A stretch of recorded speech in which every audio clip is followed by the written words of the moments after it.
Sajid, y con Sajid una vez a la semana, los martes, analizamos lo que va pasando dentro de este marco de encuentro de día viernes, que está significando varias cosas, ¿no? Para mí un reencuentro no solo con los libros, que en última instancia me viene bien recordar todo lo que en 10 libros he metido a fuerza de tratar de ser coherente con aspectos que tienen que ver con el pasaje de la práctica a un desarrollo teórico y viceversa en muchos casos, ¿no? Ese esfuerzo mío contenido en 10 libros se refleja en muchos encuentros como los que estoy observando todos estos viernes. Realmente, toda la gente que estoy viendo ahora, yo diría que casi la totalidad tienen de alguna manera algo que ver conmigo.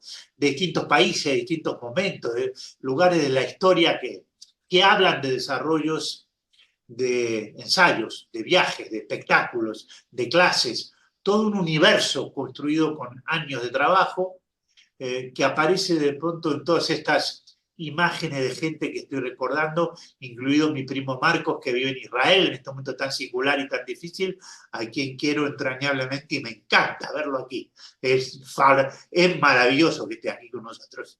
Entonces, todo esto arma un recorrido de cosas que tienen que ver que me gustaría que a partir de hoy generáramos más intercambio. Hablábamos el martes con Sajid de la necesidad de que las presentaciones dieran como consecuencia que luego hubiera más intercambio, que fuera más rico el que fueran pasando cosas como consecuencia de lo que alguien planteaba.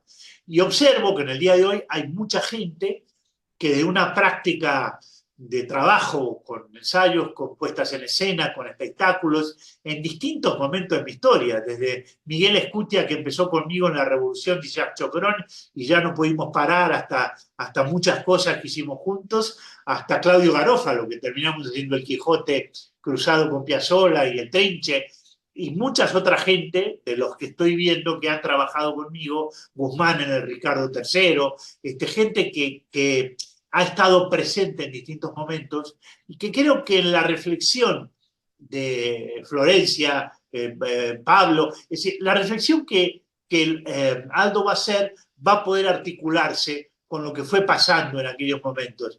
Yo me daba cuenta que lo que yo llevé a la Unión Soviética, en la ponencia sobre la cual está buena parte del actor pide relacionado, ¿no? Que ese libro apareció porque yo fui a la Unión Soviética y llevé una ponencia, buena parte de eso tenía que ver con lo que estaba haciendo con Miguel Escutia en la Revolución, ¿no? Tenía que ver con desarrollos que fueron apareciendo como consecuencia de una praxis que para mí era reveladora. Básicamente, ¿de qué? Estoy planteando esto como una introducción para que ustedes se estimulen, tomen nota y después tengamos un conversatorio muy rico donde hagamos reflexiones, preguntas, todo lo que ustedes quieran. Una praxis reveladora ¿de qué? De defender una idea que en última instancia para mí empezó a ser nada más que una manera de ensayar. Yo me di cuenta que no tenía conceptos teóricos, pero que esos conceptos teóricos se reflejaban en que básicamente tenían que ver con una manera de ensayar. Una técnica que nos permitía hacernos responsables de algo para no tener que trabajar con nada. Me empezó a aparecer ese constructo. Si el actor se hace cargo de una técnica, evita tener que copiar la vida, evita tener que estar preocupado si se emociona o no se emociona. En fin, empezó a aparecer una necesidad de un constructo técnico para no tener que trabajar con nada. Una especie de antídoto contra la racionalidad, contra la anticipación, contra eso tan general, tan amplio, pero tan cierto que es lo creado antes de crear. Todo lo que está creado antes de ponernos a crear. La técnica empezó a ser como un antídoto contra todo eso y los libros empezaron a ser una consecuencia de ese deseo de enfrentarnos con un universo de cosas que no queríamos pensar, queríamos descubrir. Me dejó de interesar el pensamiento que comunicaba una idea prefabricada, una idea muy pensada antes de ponerme a trabajar. Empecé a sentir que lo importante aparecía en el ensayo, ahí donde se abrían, se descubrían y surgía lo que no podía ser pensado. Y ahí surgió una hermenéutica de la realidad del ensayo, una hermenéutica diferente que no tenía que ver con la comprensión de un texto, sino con una hermenéutica basada en la construcción, en donde el ensayo hacía surgir algunas cosas en una especie de abandono de una hermenéutica de los textos para pasar a lo que podríamos denominar una hermenéutica de la existencia, que era lo que el ensayo nos daba, algo que existía ahí. Bueno, he abierto esto para dar la palabra a mi queridísimo amigo y profesor tan admirado que es Aldo Prico. En Rosario hemos jugado batallas de todo tipo juntos. Aldo es una de las personas que en mi profesión más profundamente aprecio y con el cual comparto buena parte de mi ignorancia, porque él me ayuda a saber un poquito de algunas cosas, que me ayuda a poder entender cada vez mejor cuando me encuentro con él, en la teoría y en la práctica. Le doy la palabra a Aldo. Seguramente, Sajid, quieres hacer una introducción. Claro, pues, Adelante. efectivamente, permítanos presentar a nuestro ponente, el queridísimo Aldo Prico. Voy a leer su semblanza. Actor, director, docente e investigador teatral, postdoctorado en teatro por la Universidad Nacional de Rosario y doctor en Humanidades y Artes, mención literatura por la misma universidad, profesor en letras, catedrático de lengua y literatura latina, desde 1985 en la carrera de letras de la Facultad de Humanidades y Artes de la UNR, director del Centro de Estudios Latinos y del Centro de Investigaciones Teatrales desde 1998 de esa facultad, en la que también integra el plantel docente de la Licenciatura de Artes Escénicas, en la que dicta desde el 2002 las materias Introducción a la Tradición Técnica Escénica de Occidente, Retórica Escénica y Metodología de la Investigación Escénica. Profesor de actuación 2 en Tecnicatura Superior en Teatro, Escuela Provincial de Teatro, ITI3 de Rosario desde 1987. Instituto terciario en el que está a cargo de la lectura y escritura de textos académicos, profesorado de teatro y en el que también ha dictado actuación 3 y 4, metodología de la actuación, seminario de puesta en escena, dirección de actores, historia de la dirección teatral y didáctica específica del teatro. Director y docente de la maestría en artes escénicas, Centro de Estudios Interdisciplinarios de la UNR, profesor de seminarios del doctorado en artes, mención teatro de la Universidad Nacional de Córdoba. Ha dirigido y dirige proyectos de investigación radicados en la UNR y en la Universidad Nacional de Río Negro, sede andina, Bariloche desde el 2001, vinculados temáticamente con el teatro, la enseñanza teatral, el teatro clásico y la filología. Dirige asimismo tesis doctorales, filología, teatro, educación teatral en la Universidad de Buenos Aires y en la Universidad Nacional del Rosario. Docente investigador categoría 3 en procesos de recategorización. Integra el Comité Académico del Doctorado en Lingüística y Lenguas de la Facultad de Humanidades y Artes de la UNR. Es miembro de la red dramatizada de profesores de teatro de la Argentina. Ha publicado más de 90 artículos en revistas especializadas y científicas de Argentina y del exterior. Es autor, entre otros, de los libros de Sostener la Inquietud, Teoría y Práctica de la Actuación Teatral según una retórica escénica, editorial Biblos en el 2015, y ha dictado seminarios de posgrado en su especialidad en universidades de Alemania, en Göttingen, Colombia, Bogotá, Portugal, Coimbra, España, Autónoma y Complutense en Madrid, Granada, Murcia, Lérida, en Brasil, Río de Janeiro, San Paulo y Argentina. Ha presentado ponencias y ha dictado conferencias en más de 130 eventos académicos nacionales e internacionales y ha dictado más de 96 cursos, seminarios, talleres de especialización y perfeccionamiento en el país y el exterior. Ha sido presidente de la Asociación Argentina de Teatro Comparado, ATECOMP, en el 2011 al 2013, y vicepresidente de la Asociación Argentina de Investigación y Crítica Teatral, AINCRIT, en el 2021 al 2023. Es director de la colección Actio, Teatro, Teoría, Escena, de la UNR Editora, y se desempeña además como director editorial de la colección Estudia et Nugae del Centro de Estudios Latinos, profesora Beatriz Rabasa, de la Facultad de Humanidades y Artes de la UNR. Como integrante de jurados ha intervenido, entre otros, de defensa de tesis doctorales y de maestría y de provisión de cátedras universitarias, de la elección del cargo de directora del Instituto de Filología Clásica de la Facultad de Filosofía y Letras de la Universidad de Buenos Aires, directora designada por unanimidad de jurado, la doctora Alicia Schnips, en el 2022, y de la elección del cargo de director del Instituto de Artes del Espectáculo, doctor Raúl H. Castaguino, de la Facultad de Filosofía y Letras de la Universidad de Buenos Aires, director designado por unanimidad del jurado, doctor Jorge Dubati, en el 2015.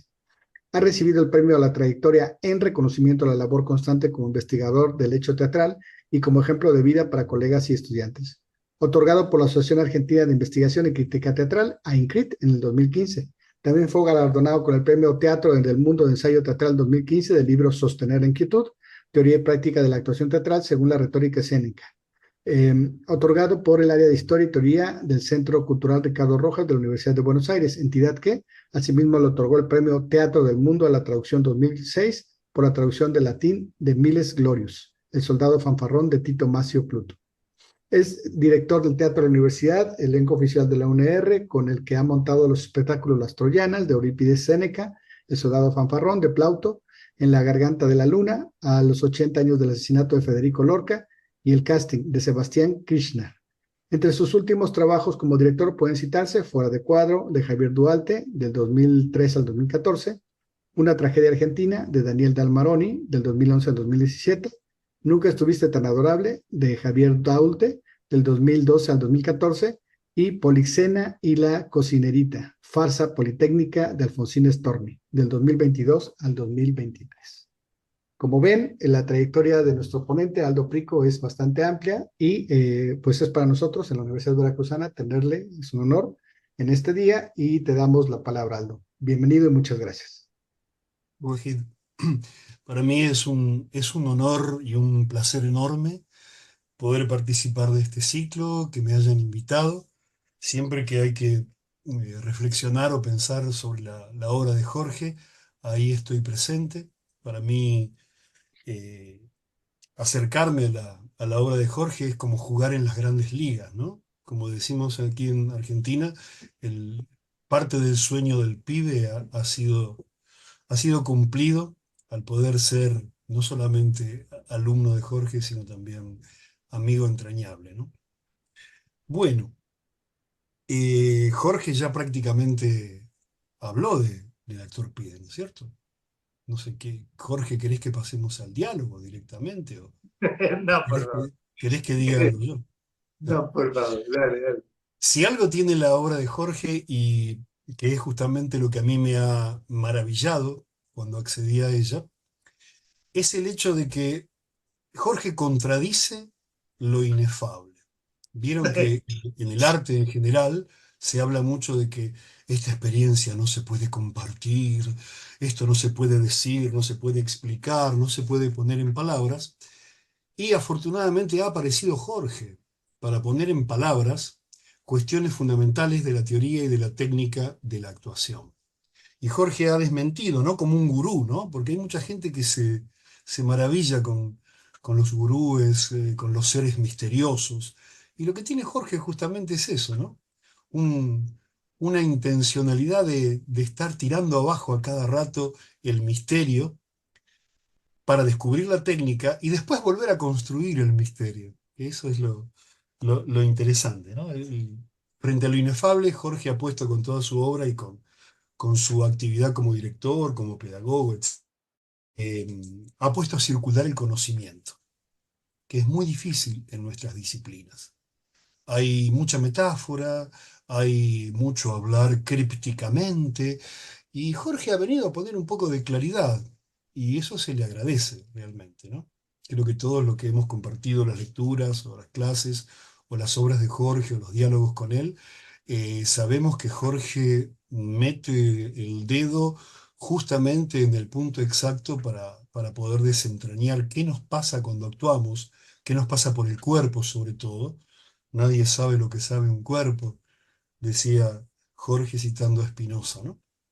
Por eso creo que yo eh, nunca fui alumno de Jorge y al mismo tiempo siempre fui alumno de Jorge y para toda la vida va a ser mi maestro. Jorge no sé si se acordará, pero no sé si vos, Jorge, recordás la fecha, porque estabas un poco olvidadizo últimamente.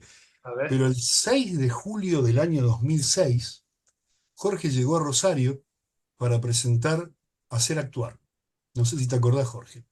dale, En ese seguimos. momento, en una librería muy conocida de Rosario, Librería Ross, Sí, sí. librería histórica de Rosario, Con la chiqui estás hablando, el día de la presentación. claro, Dale, sí, y sí, la dale, dale, convocaron cuál.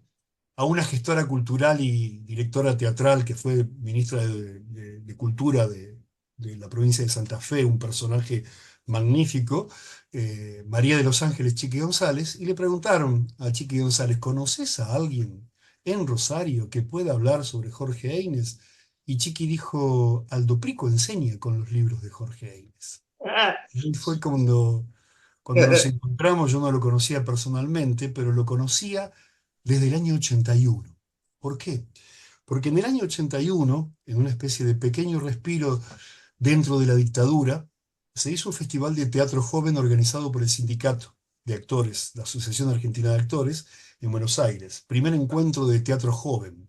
Yo hacía en ese momento como actor Sábado de Vino y Gloria, dirigido por Mirko Buchín, un otro discípulo de Raúl Serrano. Y bueno, hicimos en el Teatro Planeta la función donde habías estrenado, Jorge, aquella obra infantil que inició tu carrera prácticamente. Y tuvimos la suerte de hacer un seminario intensivo con Raúl Serrano, el maestro de Jorge Eines.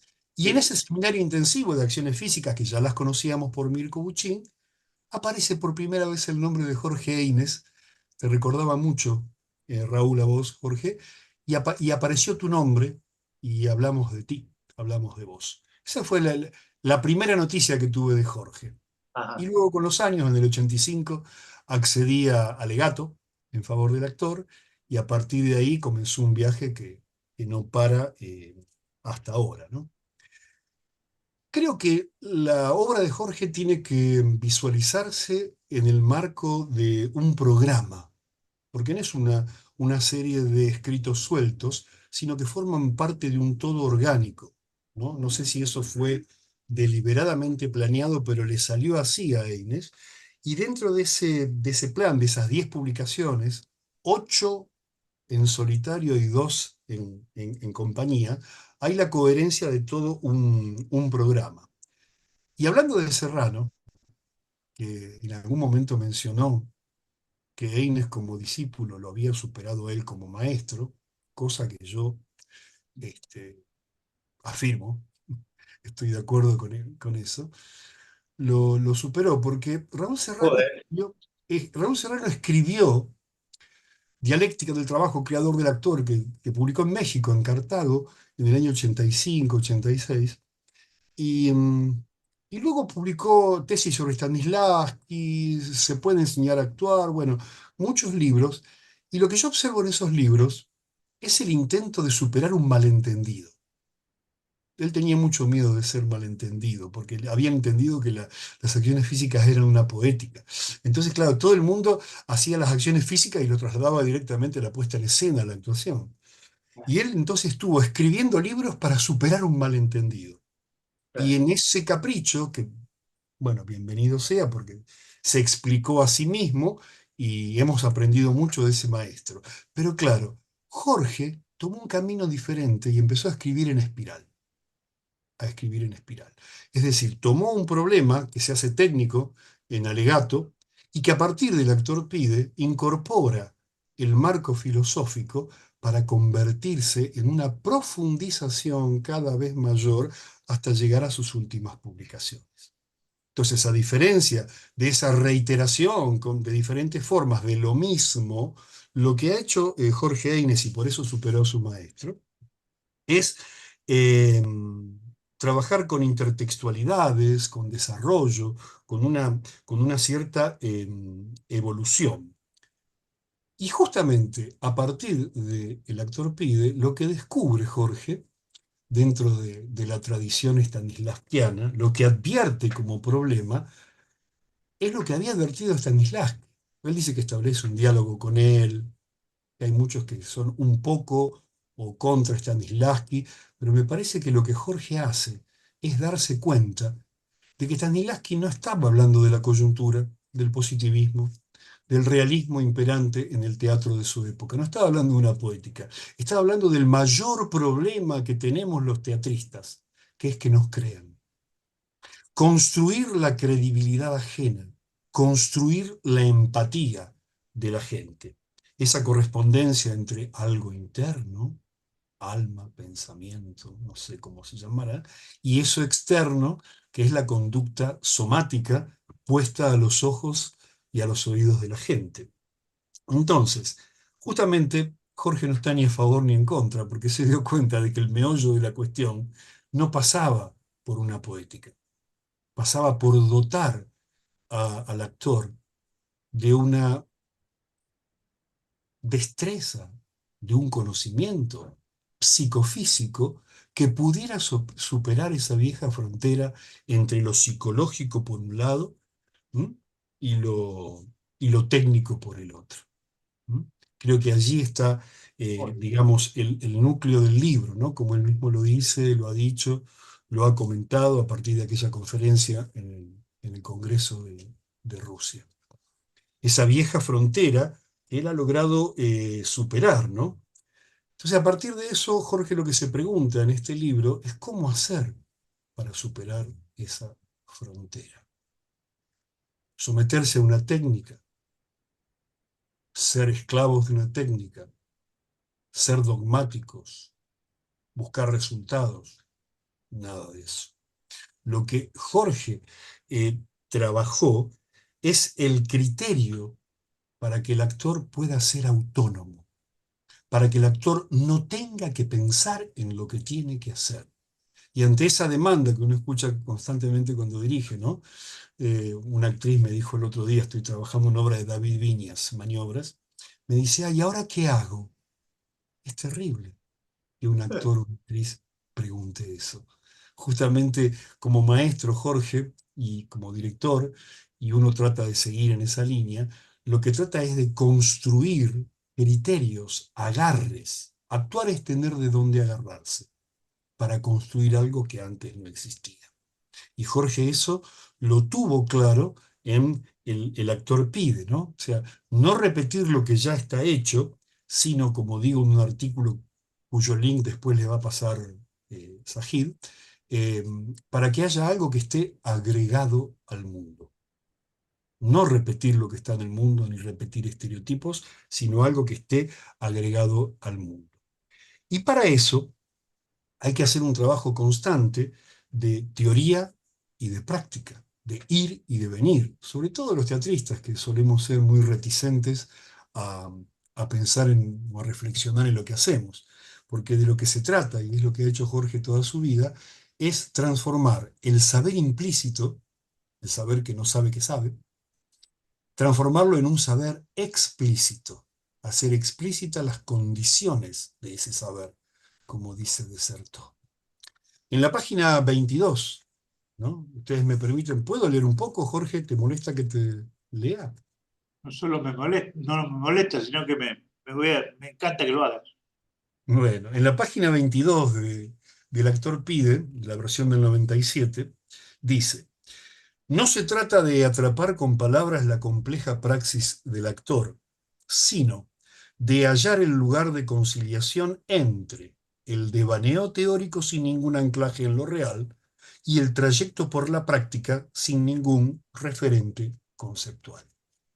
Y justamente en ese término medio es que está trabajando Jorge con una metodología que está abierta, no está cerrada, porque trabaja para la duda, para la pregunta, aquella famosa frase de cuántos dedos ves, ¿no? Eh, claro, si digo 5 estoy fuera del juego. Y eso a lo que lleva todo eso es a que actores y actrices intenten construir algo a partir de la interacción. En la tradición stanislavskiana, el axioma es actuar consiste en reaccionar. Por ende, el maestro, el pedagogo, debería o convendría que construya aquellos factores o aquellos estímulos a los cuales responder para poder editar después un comportamiento. Vamos a ir un ratito a lo piagetiano de Jorge Hein, de la acomodación, la asimilación y todo eso. Pero aquí aparece un primer rasgo ético de este libro que arranca con todo, con la ética actoral. Y es el hecho de que si el actor está en la escucha permanente, si el actor está en la interacción permanente, en el juego, no puede darse el lujo de pensar en sí mismo solamente. Y tampoco se da el lujo de mirarse actuar y objetivarse. Tiene que dejarse llevar por esa creencia lúdica que le permite interactuar e ir creando junto con otras personas. Y hay un primer elemento ético allí, porque eso hace que si no es la solidaridad y la mutualidad la que construye el acontecimiento teatral, no existe otra cosa. Porque justamente los actores que Jorge denomina actores del mercado, o que se han vendido al mercado, o que buscan únicamente resultados, son aquellos que se miran siempre a sí mismos, en Claro. vez de trabajar en la ida y vuelta del diálogo con sus colegas en el escenario. ¿Mm? Bueno, a ver, eh, dicho esto, creo que ahora vamos a ir a partes del libro que quiero que la gente que quizás no ha leído El actor pide requiere que comentemos un poquito de cuáles son los capítulos, cuáles son los temas. Eh, Me pidieron que lo describiera. Hay una cuestión técnica y filosófica, diría yo, fundamental, ¿m? Que es la dicotomía o la tensión entre la verdad y la mentira, que es la que le preocupó a Stanislavski, el estereotipo, la forma externa que no tiene un anclaje interno. Claro, lo que descubrió Stanislavski, la peresivanie, lo que descubrió Stanislavski es que algo es creíble en tanto no denuncie su calidad de artificio pleno. De modo tal que lo que Stanislavski pensó encontrar es la correspondencia buscada desde hace 2000 años entre algo interno y algo externo. Y la historia del teatro de Europa Occidental se mueve justamente en esos dos polos. Lo que la gente malinterpretó con Stanislavski, bueno, decir mal, perdón, lo que la gente interpretó de manera, a ver, soslayada o de manera parcial, es que Stanislavski no estaba hablando solamente del realismo y que no estaba hablando de la copia de la vida. Estaba hablando de la correspondencia entre lo que la gente ve y escucha y lo que supone o siente, ¿m? Experiencia estética de lo que está viendo. En esa dicotomía aparece justamente un gran problema de los actores y actrices. Querer expresar es lo primero que aparece, querer expresar. Entonces el significado, lo semántico pasa a primer plano y nos convertimos en grandes explicadores o narradores de lo obvio. Y contra esa obviedad, el actor pide, se levanta. Bien, seguimos. La ponencia. Le había dicho a Sajid que no quería escribir porque me parecía que la lectura es un poco. No sé si vamos bien, si alguien quiere hacer alguna pregunta en el medio. Muy bien, Aldo. Sí, están las preguntas abiertas, nos lo permite el formato y Aldo nos lo permite. Si alguien tiene alguna duda, la puede levantar la mano o escribir en el chat. Bueno, sigo hasta que no me digan. Sigue, sigue. ¿Eh? Dale, Bien. Aldo, estamos muy contentos. Bueno, lo que recibe Jorge en El actor pide es el auxilio de la filosofía. Bienvenida sea. Porque empieza a entrelazar en lo técnico lo filosófico, lo ontológico, Spinoza et altri, ¿no es cierto? Y allá. Y por eso el actor pie es una bisagra, es una especie de despegue que hace Jorge en su obra para ver de qué manera esa vieja frontera, ¿no?, entre la psicología y la técnica encuentra su resolución o las vías de solución en el juego, en la posibilidad de acceder al inconsciente creador, ¿no? Ese inconsciente que sería el adentro que le da entidad al afuera para ser creíble, ¿no? Esa verdad entre comillas, porque no se trata de verdad, se trata de verosimilitud. ¿M? Sí, Esa huella, ¿no?, que para Stanislavski era el intento de crear realidad en escena. Y para claro, Jorge es el intento de saber, la acción no para crear realidad, sino la acción para poder acceder a conocer algo que antes no existía. Como exactamente. digo siempre y le copio a Jorge, remar, remar, remar, remar, remar, remar y remar hasta que el río aparezca. Y allí entonces hay una lucha entre los recuerdos del pasado, que sería el primer Stanislavski, cómo hacer presente lo racionalizado, lo experimentado en la propia vida, etcétera, para que le dé entidad a lo visible, O sea, cómo trabajar lo invisible para lo visible. Y lo que Jorge trabaja, que es un oxímoron, está en una canción de Spinetta, que sería algo así como los vestigios del futuro, los huellas del futuro. Y eso es para lo que Jorge trabaja, para construir las huellas de lo que todavía no es, porque en cuanto es, ya deja de ser. El libro tiene 8 capítulos, gente, seguramente la mayoría debe de haber leído. El primero, el actor, el actor pide, se llama justamente, se abre con una serie de, de consideraciones acerca de la fugacidad dinámica que tiene la técnica y el valor de la equivocación, el valor del equivocarse para poder descubrir y de ninguna manera anticiparse a los resultados. Justamente en la página 32,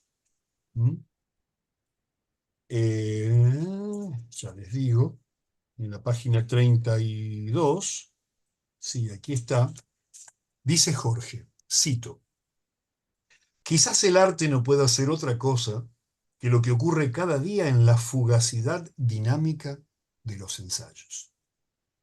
Si por un instante pudiéramos suponer que los ensayos se hicieron para equivocarse, podríamos desarrollar algunos interrogantes. Un arcaico y por desgracia demasiado desarrollado sentido de la anticipación nos hace querer ver resultados donde solo deberíamos intentar ver procesos. Y allí comienza esta aventura, ¿no? El equivocarse y la escucha mutua que menciona Jorge en la página 33. El rechazo a aceptar el error como un tránsito necesario e inevitable por las contradicciones inherentes a cualquier instancia creadora desvirtúa la primera condición de un vínculo que del intercambio y la escucha mutua debería ser su principal soporte. La solidaridad de la que hablé antes, ¿verdad? Esta especie de exigencia técnica que aparece en la página 34. Tan atrapado se está en la realización de ese deseo que en su nombre se legitima una y otra vez el mismo error, pedir una emoción al actor. Cuando quien dirige, perdón, Jorge, me acordé de, vos lo querés celoso, ¿no? Hacémelo celoso al Otelo. Pedir una emoción al Ah, actor. lo querés celoso. Vos lo querías celoso. Cuando quien dirige exige la aparición de sentimientos para otorgar credibilidad al proceder interpretativo, empieza a legalizar la mentira, dice Jorge. La emoción no responde a la voluntad. Es tan casi de sentido común esto de que la emoción no responde a la voluntad, y sin embargo hay tanta gente que todavía sigue pidiendo eso. Hay mucha gente que ha leído Stanislavski en las solapas, Ah, o han leído síntesis y monografías, claro. y no se han adentrado a hacer lecturas hondas y profundas de las fuentes, ¿no? Y yo creo que, bueno, como ocurre con mucha gente, hay muchos libros en la biblioteca que nunca se tocan, pero están ahí. Bien, en la página 36 dice Jorge, y esto yo lo comparto plenamente, es que hay una gran tendencia de la gente que actúa a trabajar las formas externas, ¿no? Y dice Jorge, se jerarquiza la forma por encima de los contenidos y se termina exigiendo respuestas emocionales para sostener una forma vacía, totalmente vacía.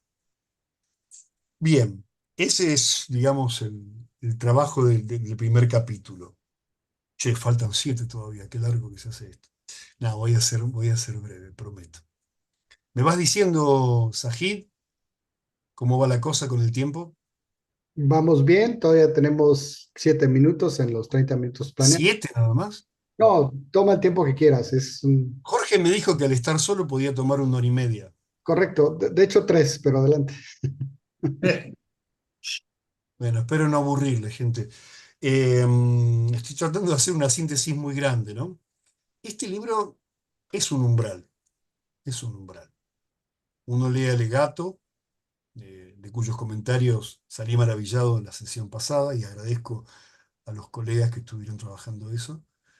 Y a mí me ha tocado este libro que claro, es como una especie de despegue, ¿no? De plataforma de despegue de muchas otras cosas. Justamente del capítulo 2 cuando se habla del conocimiento y de la metodología, es cuando aparece Piaget. Esta cuestión que ya Jorge venía trabajando desde Buenos Aires, después lo trabajó en su primer libro, la dialéctica de la dramatización, ¿no? Sí, perdón. Y aparece el juego, ¿no? Este proceder técnico del juego, de lo consciente y lo inconsciente, que lo que busca es la organicidad, la coincidencia, el no divorcio entre pensamiento y acción, ¿no? Pensar lo mismo. Eh, no en base a un modelo establecido, sino en base a pautas, a resultados, por procesos de acomodamiento, por procesos de asimilación.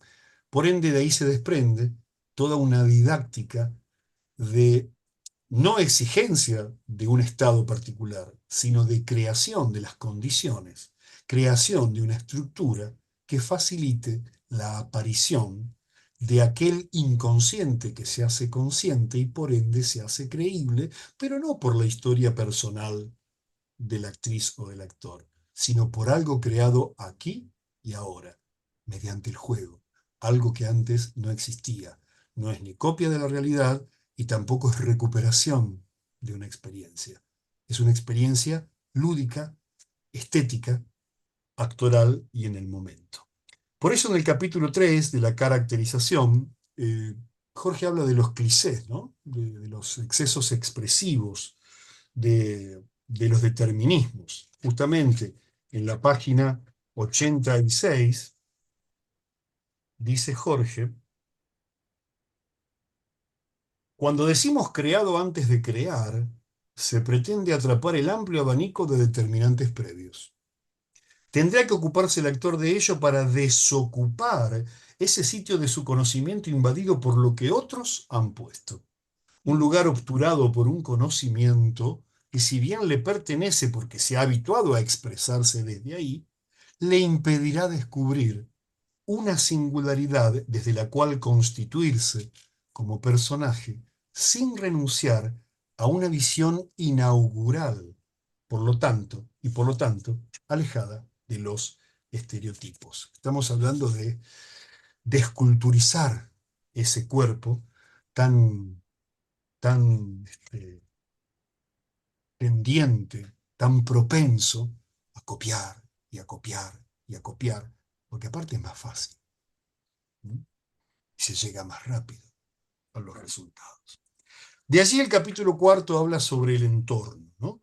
Sobre los condicionantes de la acción, lo que decíamos antes de crear las condiciones para que la actuación se construya a partir de la interacción. Porque actuar es reaccionar desde la ignorancia, y desde la ignorancia se pregunta, y no en la solución, sino en el intento de solución de lo no resuelto, se va construyendo esa conducta.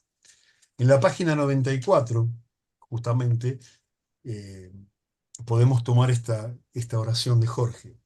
De constantes y sucesivas adaptaciones al entorno, vamos configurando personajes. O sea que la creación del personaje proviene justamente de allí, de la interacción. Y dice más adelante en página 99, el personaje sería, entre otras cosas, aquello que el actor ha logrado poner en los elementos con los cuales trabaja y lo que estos elementos le devuelven. ¿Mm? La inevitable cosecha de una tarea bien realizada. Pasa en el capítulo 5 a hablar de la escucha, ¿no? De cómo hay una ida y vuelta entre la escucha, y dice justamente en la página 122, cuando el actor se relaja, hace posible la brecha por donde mirar su cuerpo. Se desarma parcialmente de su esquema corporal para tener acceso al del personaje. ¿Mm? Cuando el actor prepara su cuerpo para escuchar, se abre desde su organicidad psicofísica a su evolución como actor. Cuando la escucha se instala en la escena, se instala la vivencia. La oreja aprendió a hablar, dice Jorge. La vieja frontera, que es el capítulo 7, del que ya hemos venido hablando bastante, es justamente esta insistencia, ¿no?, en resolver esa dicotomía entre lo psicológico y, y lo técnico, ¿no?, mediante el juego. Dice Jorge, en la página 144. Ya voy terminando, Sajid, ¿eh? Ni siquiera se puede Espero enseñar que una no, técnica. sigue. Ni siquiera se puede enseñar una técnica. Se puede propiciar la aparición de estructuras que inexorablemente, y eso lo hemos comprobado, que inexorablemente llevarán a procesos y a través de estos se accederá recién a la técnica. El sujeto comienza a organizar los datos que toma de la realidad de la escena. Asimila y acomoda al mismo tiempo y va generando cadenas de asimilación y acomodación. Debe construir porque debe responder a problemas. ¿Mm? Y va conociendo en ese camino. Pero guarda, que cuando yo digo resolver o debe responder a problemas, al mismo tiempo debe inventar los motivos para no resolverlos. Porque el modo de existencia escénico es justamente el equilibrio inestable, la no resolución, el no equilibrio. Jorge no sé si lo dice de manera directa, pero en aquella partición, ¿recuerdan de Meyerhold, de la partición de las acciones en por lo menos tres momentos? Otkatz, Posil y Tochka. O sea, contraimpulso, impulso y resultado, ¿no? Como si estuviéramos tirando una flecha. El Otkatz es el predigra de Meyerhold, es el Satz de Barba, o es la vieja Cuntatio de la retórica de Cicerón del siglo I a.C. Es el impulso retenido, el impulso inminente. La mayoría de actrices y actores tiende a trabajar en el resultado, en la flecha que impacta sobre la diana. Si lo que hace Jorge es trabajar dentro de la tradición stanislavskiana, porque todos somos hijos de Stanislavski, no de su poética, sino de su técnica. Y lo que hace Jorge es trabajar el Otkatz y el impulso, cuidando de que haya otro Otkatz, otra retención, otro Satz. Por eso, como dice, no me acuerdo si en Alegato, intentar resolver pero nunca solucionar. O sea que la dotación técnica del actor se basa fundamentalmente en intentar lograr algo sabiendo que lo que le conviene es no lograrlo. Ahora, ¿cómo hace eso? ¿Pensando en que no lo va a hacer como actor? No, teniendo una subjetividad alterna, lo que yo llamo en mis publicaciones el dominio vincular, teniendo una creencia lúdica que le ayuda a sostener y a ejecutar lo que técnicamente y teóricamente tiene que hacer porque le conviene para ser creído y para mantener en vilo a la audiencia. Entonces esa vieja frontera responde justamente al intento de tránsito entre una cosa y la otra. Siempre entendiendo, gente, guarda, que la hipótesis es la siguiente. Si lo invisible se hace visible, perdemos al público. Lo invisible tendría que mantener el esfuerzo, decía Laban, ¿no? El impulso, algo que está detrás y que es una vieja obsesión de todo el teatro occidental, no desde la tradición stanislavskiana, sino de mucho antes. Hay registros históricos de eso, de esa preocupación. Y llegamos al capítulo 7, y ya vamos terminando, con la palabra, que también responde a un momento del teatro español, al hecho de a pensar la palabra como, como el único agarre que el actor tiene, y las obras de esa manera se ponen de pie, ¿no? Como dice Jorge, en vez de usar la obra, lo que se hace es estar al servicio de una dramaturgia o de un texto, ¿no? Me acuerdo lo de el perro en el cuadro no ladra. Yo tengo un perro acá atrás, un perro que es un perro latino, Cahue Canen, cuidado con el perro, dice, ¿no? Bueno, ese perro no ladra, y eso lo tiene muy claro Jorge. Y bueno, y llegamos finalmente, gente, así no les molesto más, a la cuestión de la ética, que atraviesa todos los capítulos y atraviesa toda la obra de Jorge, y en la generación de Sin Muerte hace explosión, ¿no? Ahí se nota clarito, clarito, que Jorge no es teatrista, es filósofo. Entonces, a partir de la cuestión ética, podemos ver en 174, y ya voy terminando, y en 175, cómo la técnica se haría necesaria para organizar la fantasía. Así titulé el prólogo a la técnica en Geriza, ¿te acordás, Jorge? Sí. Organizar la fantasía. Es una frase de Jorge, porque la técnica organiza la fantasía y le da entidad de laburante, de trabajador, no de inspirado o de cualquier cosa poética al actor. Le da trabajo. ¿Mm? Ese trabajo, que, como dice Jorge, está entre la apasionada ritualidad de la fiesta, con su carácter catártico, y la solemne rigurosidad de la precisión técnica. Hay un hueco para la técnica, un combate para organizar la fantasía. Y termina diciendo: cuando el arte suspende la vida, quiero decir los tiempos del reloj, el actor suspende el vacío.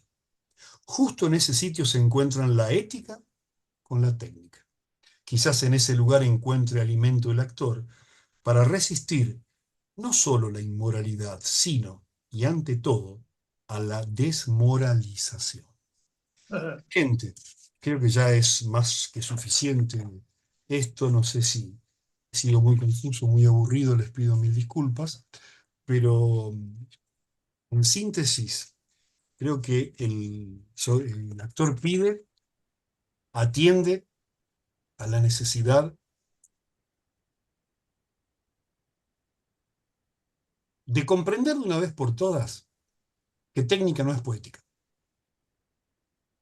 que una técnica se desarrolla para predisponer psicofísicamente al actor para que pueda responder estímulos y así ir creando aquello que no existía, para poder prescindir de los modelos ya predeterminados o de copiar la realidad.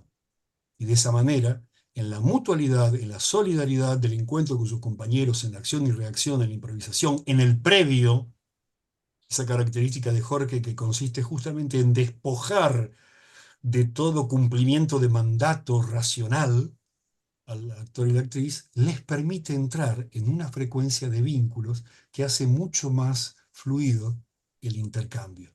Y al hacerse fluido, se hace creíble. Por eso Jorge dice que la técnica es como un andamio, ¿no? Lo dice más adelante en repetir, creo. Es como un andamio. Una vez que los andamios han servido para pintar algo, se sacan. Las escaleras no son para vivir, son para subir. Pero bueno, justamente en ese olvido de la técnica está este libro dando una especie de primer paso. Y se agradece, Jorge. Gracias. Muchas gracias, Aldo. Muy, muy interesante. ¡Bravo! ¡Bravis! Gracias, Aldo. Muy, muy interesante, muy buena aproximación no solamente a este libro, sino a todo esto que hemos vivido y experimentado en nuestra formación como actores o nuestra relación con la técnica interpretativa. Eh, no sé, Jorge, si quisieras tú empezar este proceso o empiezo a plantear algunas preguntas. Tengo ganas de que la gente empiece a intervenir. Me olvidé antes de mencionar a Carmen, que ha trabajado conmigo en montones de proyectos, de las actrices que están presentes. Hay mucha gente que puede aportar cosas en relación a lo que dijo Aldo. Vamos a arrancar con el conversatorio, da la palabra, pregunta tú, vamos a la cancha. Venga, yo quiero que la gente participe. Venga, adelante. Bien, tenemos a Marcelo, que acaba de alzar la palabra. Adelante, Marcelo. Bueno, de algún modo haciendo, digamos, uso de la práctica. O sea, Aldo es alguien que tiene mucha teoría y bueno, y la corrobora con una práctica intensa. Y entonces quería preguntar si vos podías avanzar un poco en esto de, pensándolo, digamos, tal vez en un ejemplo, esto de lo invisible no debe hacerse visible, y este acto como retenido, digamos, ¿no? Del actor, que está, creo, en vínculo con eso que comentabas. Es una pregunta a mí, Marce, ¿no? A vos, sí, sí, Aldo. Sí, sabiendo un poco que esto vos lo llevás a la práctica, que lo llevás a hacer trabajo de los ensayos, que Sí. lo conocés no solo como una definición teórica, ¿no? Sino eh, en ejemplos que podés acercar. Sí. Eh, a- Primero aclarar que Marce es un gran amigo, es una gran persona, un gran actor, un gran docente que ahora se nos ha mudado a Mendoza y no lo tenemos más en Rosario y se lo extraña mucho. Fue actor de una de mis obras, de Telaraña de Pablo.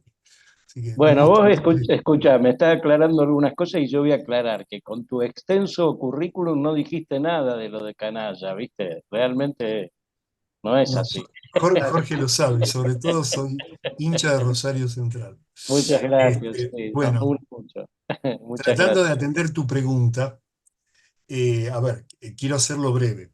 Hay incluso, si alguien quiere leerlo, puede entrar en internet, dualidades ocultas, ponen en Google dualidades ocultas Prico, Universidad del Nordeste. Hay un trabajo mío de hace un par de años en donde yo trabajo esa cuestión.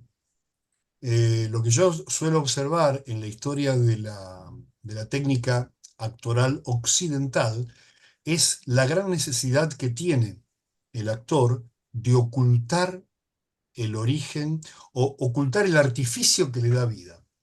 Hay una frase que no sé si la habrán escuchado alguna vez, que dice, así como la gente sonríe, ahí está, ahí lo puso Sajid.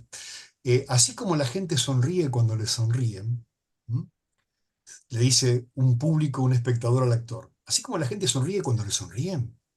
Si vos querés que yo llore, primero tenés que emocionarte vos, sufrir vos, y recién cuando vos sufras, yo voy a experimentar el sufrimiento. Eso parece escrito en la tradición stanislavskiana, porque la hipótesis ¿cuál es? ¿Cuándo se va a emocionar o se va a interesar el espectador? Cuando haya una real, entre comillas, emoción de parte del personaje. Quiere decir que la emoción sería uno de los factores de la empatía para lograr credibilidad, ¿sí? Esa frase que acabo de decir son unos versos, 103 y picos, de Ars Poética de Horacio, siglo I antes de Cristo, en la epístola a los Pisones. ¿Qué quiero decir con esto? Que desde ahí arranca la vieja necesidad de que lo que yo estoy mostrando tenga un respaldo. Entonces, utilizo para ello lo que yo llamo la metáfora del playback. ¿Qué pasa con el playback como recurso musical? En el playback hay una fuente, que es la musical que sale de un parlante, ¿m? Y está la pantomima o la mímica que hace el cantante, la cantante, ¿m? En un concierto en vivo. ¿Qué pasa si en algún momento el espectador percibe esto? O sea, percibe que el movimiento de los labios no es coincidente con lo que se escucha. Lo que se siente en primera instancia es una especie de decepción, pero no una decepción moral. Uy, yo pensé que era en vivo. No, no. Se siente como algo que es un displacer. Pero ¿por qué ocurre eso? Si hasta yo me imaginé que era playback. Pero mientras yo no lo advierta, Claro, está todo bien. Engañame, que me gusta. pero sí, Como con la magia, ¿verdad? Entonces, la dualidad oculta es justamente la condición de credibilidad. La dualidad que se mueve, que se expresa, es la que denuncia el artificio. Entonces, ¿qué es lo mejor de un bailarín que vuela y cae al piso? ¿El vuelo? No, la manera en que su pie toca el piso. La gracia de un bailarín está en que no se detecte el esfuerzo que hace por crear esa fluidez de movimiento. Ocurrió hace poco en los Juegos Olímpicos, vieron cuando los atletas caen y es justamente el valor de la caída lo que vale, porque lo que vale es la continuidad, la sensación y el efecto de que no hay esfuerzo, de que no hay trabajo atrás. No sé si eso responde tu pregunta, pero lo invisible que muchos lo llamaron alma, guarda, antes de Stanislavski, alma, esencia, pensamiento, muchos nombres, ha tenido siempre un intento de correspondencia formal. Los viejos tratados de quiromancia, perdón, de quirología de la antigüedad decían, para expresarle tal cosa, la mano de esta manera, la mano de aquella. O sea, hay una especie de ansiedad por la coincidencia entre lo de afuera y lo de adentro, lo de afuera y lo de adentro. Entonces, esa es la preocupación de Stanislavski. Se dio cuenta de que lo de afuera estaba tan suelto, sin nada de adentro, que la gente empezaba a aburrirse. Entonces intentó crear algo. Primero intentó desde adentro, para hacerlo externo. Después vino Meyerhold y lo hizo todo de afuera y se dio cuenta. Y apareció el Stanislavski II, las acciones físicas, en donde todo parece orgánico, parece espontáneo, pero es producto de la repetición en un aquí y ahora de la escena. No sé si eso responde a lo que preguntabas. Muy bueno, Alto. Buenísimo, realmente. Y no pida ninguna disculpa porque ha sido brillante lo que has transmitido. Buenísimo. Como Realmente. Gracias a Jorge. Muchas gracias. Jorge me ha ayudado a ver muchas de estas cosas, ¿no? Porque en Jorge está todo esto, ¿eh? Bueno, no es un invento. Vamos, Lo hice de otra manera. Gracias, Marcelo, por la pregunta. Así es como en un gol, ¿no? Cuando vemos que ese gol se da desde una facilidad, ¿no? Asombra, ¿no? Cuando se mete un gol con gran facilidad. Muy bien, ¿alguien más tiene alguna otra pregunta? ¿Alguien que nos quiera comentar también algo relacionado con su Acá experiencia? Maximiliano. Eh, ¿Maximiliano Solamano? ¿O... Sí, acá. Hola Aldo, ¿cómo estás? Hola Maxi, ¿cómo estás? Bueno, gracias por tu visión con respecto a la técnica y a la teoría de Jorge. Yo te quería preguntar si en todo tu proceso creativo, que si bien no fuiste alumno de Jorge en la práctica, pero sí lo fuiste en la teoría, ¿no? Porque leíste todos sus libros y hiciste todo un análisis, digamos, con respecto a la técnica. En tu proceso creativo, Y he ¿pudiste estado en trabajar? y he estado en sus seminarios también. Ah, Sí. ok. No Pero en el, actuando, no como alumno directo, pero sí como oyente, o sea que conozco su forma de trabajo.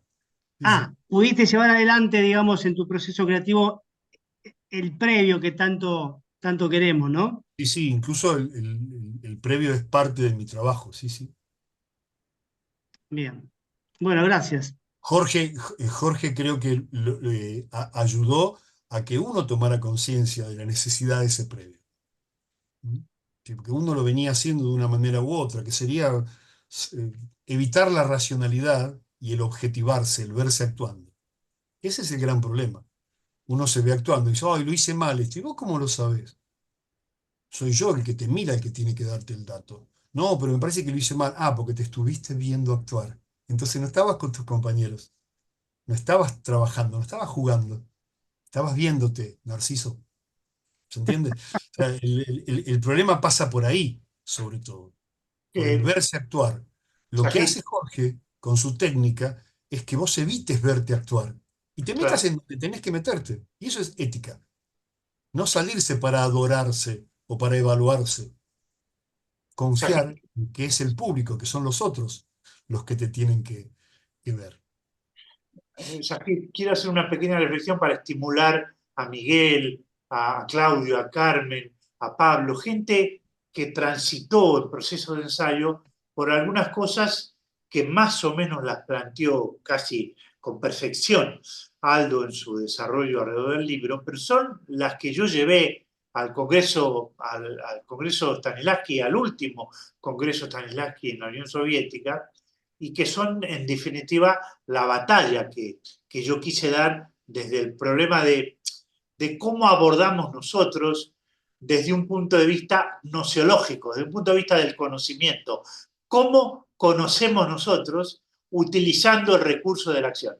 Porque ese es el punto clave de una formulación que es lo que en última instancia debatí en el marco de lo que era el Congreso y que me llevó a una confrontación con los amigos americanos y muchos de los que hacían de la acción un baluarte a favor de la psicología. Tanto para Stanislavski como para nosotros, y Aldo lo dijo, la acción es un recurso técnico, pero nuestros objetivos son diferentes. Stanislavski la plantea para recrear una vida de carácter realista en una obra. Nosotros tratamos de descubrir la acción para establecer una vía de acceso a la construcción de un personaje y al mismo tiempo hacer un descubrimiento personal. El punto de vista de la acción nos envía lo que yo planteé al comienzo, es el baluarte para una hermenéutica de la existencia. Sin este concepto no se entiende el desarrollo del que en un ensayo nos permite conocer a través de la acción. Manejar la acción ¿para qué? Para conocer. Quiere decir, sin técnica basada en la acción, no hay conocimiento. Esto es lo que en última instancia Aldo lo dijo, en desarrollos que planteó a lo del libro. Yo lo estoy tratando de profundizar y me gustaría abrir desde aquí la reflexión de la gente que ha trabajado tanto en ensayos como en clases para ver qué desarrollo frente a esto pueden aportar en lo que es conversar un poco, ¿no? Abro, venga. A ver, Sajito, ordena, venga. Sí, yo quisiera comentar algo con respecto a esto. Perdonad un momento. Cuando Jorge dice la acción para la importancia de la acción, ¿no? Y bueno, tanto como actriz, como maestra, profesora, esa tendencia que todo el tiempo dice Aldo que existe de llegar al resultado. Cuando nosotros hablamos de la estructura, y la estructura son acciones y palabra, uno piensa que cuando ha encontrado una acción ya la tiene que fijar para dejarla fija porque ha llegado a un resultado. Esto es una equivocación, claro. Y esto es lo que nosotros tratamos de, yo como actriz y como maestra y profesora, decir, bueno, tú has encontrado esta acción dentro de la búsqueda, la improvisación, pero esta acción es infinita y tienes esa acción para seguirte preguntando sobre lo que viene, ¿no? Es como, bueno, yo descubro que tengo que levantarme y quitarle el sombrero a mi compañero que estoy haciendo la escena de Vania. Vale, esa acción ya la has encontrado, pero lo cual no quiere decir, y la fijas, ¿eh? Y todo el tiempo yo me voy a levantar y le voy a quitar el sombrero. Pero esa acción me sirve para seguirme preguntando en el aquí y el ahora y seguir construyendo y seguir jugando, porque si no se convierte en algo mecánico, en algo exterior, en algo que no me aporta conocimiento. Entonces, es reiterar eso, ¿no? Y volverlo a decir, que la acción en sí, cuando uno la encuentra, incluso cuando repite bien 1000 veces esa acción, o 100, o 200, o 30, o 40 en proceso de ensayos y luego en las representaciones, es para en ese tránsito, en ese salto, en ese recorrido de esa acción, seguirme preguntando cómo tengo que estar aquí y ahora, lo que dice Aldo, sin mirarme, sin tener en cuenta, ay, esto va a gustar, esto no va a gustar, lo estoy haciendo bien, lo estoy haciendo mal, regular. No, eso lo habito como habita un niño cuando juega porque quiere algo con esa acción. Entonces, la acción sirve para seguir preguntándose y eso tiene que ver también con lo invisible, ¿no? Y lo visible porque se siguen encontrando en las acciones que uno ha elegido y que sigue haciendo, se sigue encontrando la pregunta. Y yo creo que eso es lo que Jorge, como maestro, a mí me ha transmitido y como director esa confianza, ¿no? Vale, sí, hemos decidido que esta acción nos vale, que esta acción funciona, que esta acción de alguna manera me está ayudando a construir este personaje. Pero si dejo de preguntarme por la necesidad de esa acción en el aquí y el ahora, pues es que el juego se acaba. Nada más te quería decir eso. Gracias. Bien, muchas gracias. Le daría la palabra a Fabiola. Sí, justamente, bueno, era la idea de sostener la pregunta, lo mismo que acaba de decir Carmen. La verdad es que ya me parece que lo mágico es seguir sosteniendo la pulsión lúdica y seguir preguntándose, a pesar de que haya acciones, como bien decía Carmen, que ya han dotado un sentido y tienen un vínculo con mi compañero que trabaja o con el entorno si trabajo solo. Hay seguir preguntándose, seguir abriéndose al trabajo experimental es lo que siempre Jorge dice, ¿no? Lo inestable del no equilibrio, perdón, que decía Aldo. Eso nada más. Gracias. Hola, hola, ¿me oís? ¿Sí? Sí, dale, Guzmán. Vale. Continuando con el tema Guzmán de las... estará el viernes que viene, ¿eh? O sea que todos los que estamos hoy a ver si podemos volver el viernes que viene. Dale, Guzmán. Muchas gracias.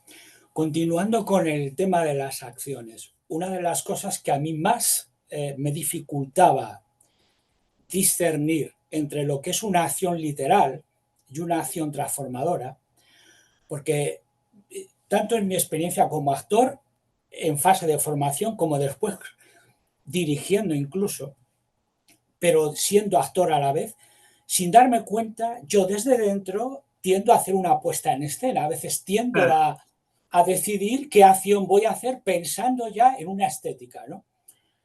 Y claro, son engaños que uno se hace a sí mismo, de los que tiene que ser eso que llamamos riguroso, ¿no? Y es muy importante, como bien decís, sostener la pregunta, ¿cuál es mi objetivo? ¿Qué conflicto tengo? Y trabajar realmente con lo que está sucediendo en la improvisación y no con la idea que a ti te gustara que sucediera. Porque como entras en el campo de lo que debe ocurrir o no debe ocurrir, tus acciones también van a ser, en cierto modo, una mentira. Es como que sustituyes con determinadas acciones que tú mismo planificas, con lo cual ya no trabajas el aquí y ahora, ya no trabajas en la escucha. Sí, dices, ya no hablo tanto, ya, pero estás hablando con acciones que metes ahí como un pegote, ¿no? Claro, la acción tiene que transformarte a ti, al compañero, a la compañera, ¿no? No debe ser algo que describa, que narra, que cuenta, porque si entras en eso, nada cambia. Sigues diseñando, sigues estando fuera, ¿no? Entonces, uno necesita paciencia. No busques ya un resultado. Huye, sal de tus propias trampas. Da una gran importancia absoluta al otro, al compañero. El compañero, la compañera es mucho más importante que tú, porque cuanto más te centres, más escuches, más recibas, mejor podéis crear eso que no sabemos. Eso que no sabemos es también una auténtica batalla, pero es lo que nos conduce a algo bello. Muy bien, muchas gracias. ¿Quién escucha aquí la verdad? Dale la palabra a Miguel. ¿A quién, perdón? A Miguel escucha. Sonia. Ok, adelante. No tiene sonido. Está sin Estás sonido. muteado, Miguel. Date el sonido, Miguel. El microfonito que tienes abajo lo tienes silenciado en la pantalla. Mira, a ver.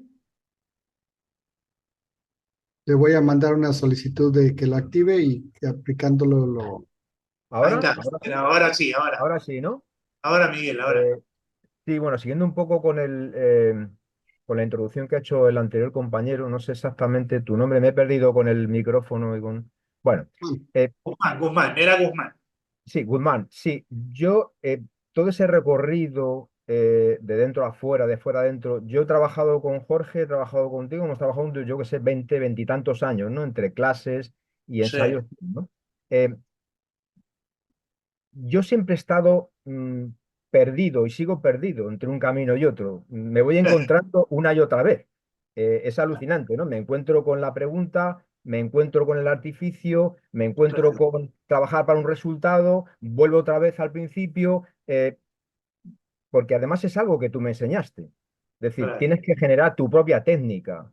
Y mi propia técnica yo creo que me ha dado la libertad también de verme en ocasiones metido en unos kilómetros y decir, bueno, pero ¿qué estoy haciendo? Estoy trabajando todo lo contrario de lo que he aprendido, pero vuelvo otra vez al principio. Permanentemente vuelvo al principio. Es una cosa que me ocurre desde siempre. O sea, me pongo a trabajar porque, bueno, la forma de producción que me ha tocado en estos momentos, tengo que producir muy rápido. Claro, si yo tengo que presentar un espectáculo en 3 meses, evidentemente es complicado trabajar el proceso. Es complicado. Pero permanentemente me doy cuenta de eso y estoy peleándome contra la realidad. Porque claro, a mí me dicen, bueno, tengo la suerte o la desgracia, tienes un dinero para hacer una producción. Estoy hablando de la parte práctica de nuestra profesión, ¿no? Es decir, mira, tú tienes que hacer esto, tienes tanto tiempo para hacerlo. Claro, esos tiempos están permanentemente en contra del proceso. Y es algo que me salto y cuando me salto se me enciende la luz roja y me dice, cuidado, cuidado, cuidado, cuidado, ¿qué estás haciendo? O sea, nunca pierdo esa perspectiva a pesar de que me la esté saltando. Y eso mismo me hace generar también, seguir trabajando en mi propio proceso, que es un poco pues, lo que hablábamos cuando decía, "Ahí tienes que hacer la técnica tuya, porque claro, yo creo que está la parte ética personal con respecto a cómo te enfrentas al arte y luego también está la realidad de lo que te vas encontrando en el camino, de lo que puedes y no puedes hacer, nada más. Pero No, ciertamente, cuando me pierdo, siempre vuelvo, siempre me encuentro. Yo creo que es lo bueno de tener una técnica, de aprender una técnica, que yo creo es una de las cosas que yo te agradezco, Jorge. Siempre me encuentro otra vez. Aunque esté muy perdido, vuelvo otra vez al inicio. el trabajo desde la pregunta se sostiene en esa esencia. Hay un lugar de la espiritualidad que tiene que ver con lo que uno va descubriendo mientras se plantea que el saber del no saber existe. Claro que existe. Es una manera de interrogarse bien. Y esto que tú estás planteando son incertidumbres necesarias, Miguel. Claro, te oí hablar, y primero quiero decirte que estoy muy contento que estés aquí, porque este es un regreso a cuando hacíamos no solo obras, hacíamos teatro nosotros, ¿no? Nosotros hicimos Ensayo 100 juntos, ¿no? Con Carmen, con el otro Miguel. No solo hacíamos espectáculos, es que mientras hacíamos un espectáculo sosteníamos un teatro cuando nadie hacía teatro, éramos la cuarta pared y nosotros. Nadie se planteaba hacer un teatro, ¿no? Éramos locos que queríamos las dos cosas, ¿no? Entonces, habitamos preguntas en todos los territorios. Nosotros jugábamos en toda la cancha. Para poder sostener la pregunta, nos tuvimos que construir un lugar para poder sostenerla. No podíamos ir a hablar con Pentación, con Cimarro para poder sostener la pregunta. La teníamos que construir nosotros en un ámbito donde nosotros mismos nos habíamos organizado para poder preguntarnos y así fue la revolución, ¿no? Vaya nombre, ¿no? La revolución, nuestro primer espectáculo, ¿no? ¿Vale? Entonces, así empezamos, ¿no? Dale. No digo más, venga, más gente que me gusta que esto esté pasando. Está Danay, que trabajó también. Yo quiero hablar, Venga, vamos, que me gusta lo que está pasando, vamos, que es un conversatorio, vamos, que tenemos todavía media hora, vamos. Venga, que yo lo que voy a aportar, voy a aportar algo muy rápido. Venga, Perdón. sí, dale. Si quieren explicar, por favor, la en su mano para que yo los pueda ir organizando, ¿sale? Eso. Sí. Pida la palabra y Sajid lo organiza, venga. Vale. Sí, dale, Danay. ¿Hablo yo? Sí. Vale, perdona, disculpe. Danay es Ricardo III, fue compañera de Guzmán. Venga, para organizarlo. Sí. Y de Carmen Valls. Está ahí tres compañeros de Ricardo III. Carmen Valls, que habla fenomenal. Siempre me encanta escucharte, Carmen, te lo digo para que lo sepas.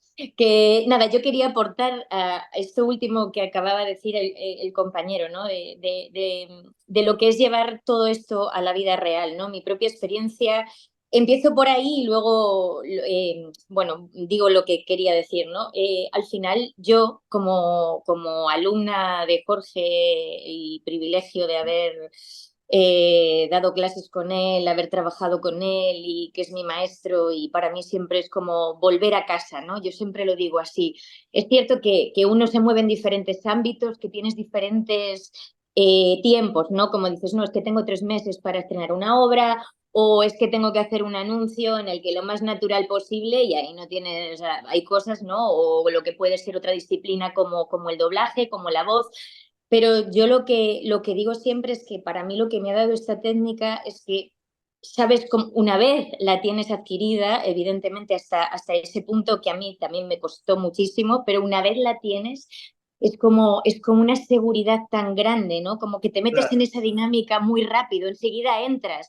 Tú sabes cuando tienes que hacer un anuncio que evidentemente no vas a entrar en eso, vas a estar pues lo más natural posible. Quieren que diga esto, pues ya está. Pero a la hora de ensayar una obra y juntarnos, ¿no? A mí lo que me ha pasado siempre es que cuando he trabajado con otras personas es diferente y te adaptas, pero tienes esa herramienta. Y obviamente cuando has ido con Jorge y con compañeros que han estado en el mismo barco, es como que sale solo, ¿no? Y es como una libertad, como una seguridad, como esa cosa del previo, ¿no? De lo que ha hablado Guzmán, por cierto, que me ha alegrado muchísimo verte. Lo que a mí me costó entender, ¿no? Quitarte toda esa idea en la cabeza y eso a mí el previo me ayudaba muchísimo, ¿no? En el momento que entrabas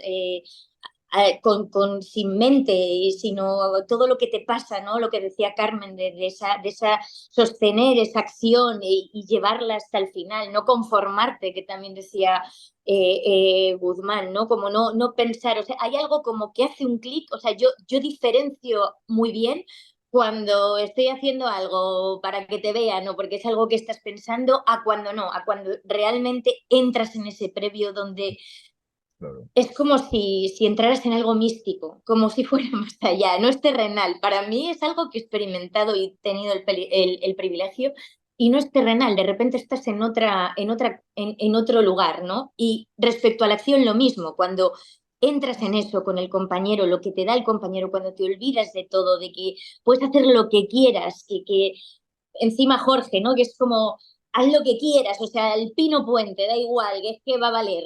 No sé, ¿no? Cuestionarte, pues para mí es una seguridad, ¿no? Esta técnica, y para mí siempre es casa, seguridad, lugar, mi herramienta, ¿no? Es lo que quería decir. Jorge.